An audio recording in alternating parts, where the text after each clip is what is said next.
Semasa Pilihan Raya Bukit Selambau ada gambar Mas Saifuddin dikatakan berjumpa dengan ejen daripada Singapura. Itu antara orang kata bukti lah pengaruh ejen asing dalam PKR ni. Jadi setakat mana pada pengalaman YB kuatnya pegangan ejen asing dengan di dalam PKR ni?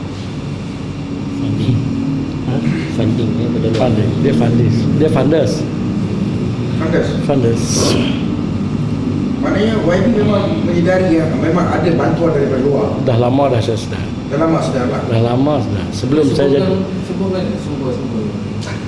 itu susah nak sebenarnya. Sebab saya tak boleh menyatakan secara fakta. Kita tahu benda berlaku. Dia, masa dia ambil di Danok pun kita tahu benda tu berlaku sebab saya follow kereta. Dia ambil di mana? Danok? Di Danok. Dia dengan Johari Abdul. Saya follow kereta masa tu pilihan raya di Matampau. Oh, okey. Duit cash?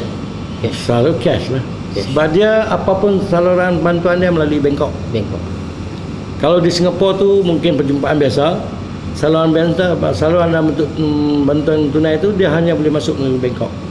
Ini banyak benda-benda ni yang ada pada kita dan fakta-fakta pun ada pada kawan-kawan kita yang mengikuti dia orang. Dia orang tak boleh sembunyi benda ni sebab kawan kita orang